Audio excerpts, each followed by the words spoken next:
અને વડોદરામાં સ્થાનિક સ્વરાજ્યની ચૂંટણી પહેલા જનતામાં રોષ જોવા મળ્યો। વોર્ડ નંબર 1માં અસ્મિતા પાર્ક સોસાયટીમાં ચૂંટણી બહિષ્કારના પોસ્ટર્સ લાગ્યા।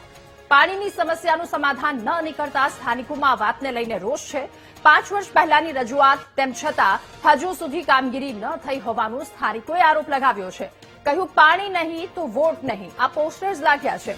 તો વોર્ડમાંથી જનતાએ કોંગ્રેસના કોર્પોરેટરને ચૂંટ્યા હતા અને કોંગ્રેસના કોર્પોરેટરે 5 વર્ષમાં કામગીરી ન કરતા જનતામાં રોષ જોવા મળ્યો છે। ત્યારે 5 વર્ષ જનતાએ વિશ્વાસ કરી અને કોર્પોરેટરને ચૂંટ્યા, પરંતુ એ સમસ્યાનું સમાધાન ન આપતા લોકોમાં રોષ। વધુ માહિતી મેળવીશું। સંવાદદાતા માનુ આપણી સાથે ફોન લાઈન પર જોડાયા છે।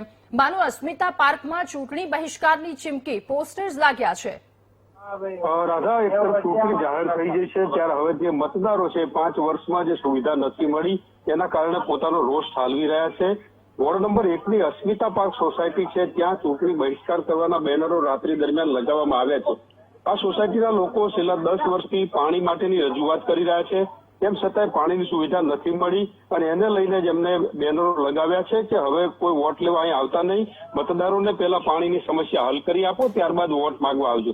એટલે લોકો પોતાનો આક્રોશ વ્યક્ત કરી રહ્યા છે। શાસકો જ્યાં જ્યાં નિષ્ફળ રહ્યા છે, જ્યાં મતદારોની આશા અપેક્ષા હતી એ પૂરી નથી થઈ અને એને લઈને લોકો પોતાનો રોષ અત્યારે વ્યક્ત કરી રહ્યા છે। જી રાધા। માનુ, આભાર આપનો વિગતો સાથે જોડાવા બદલ।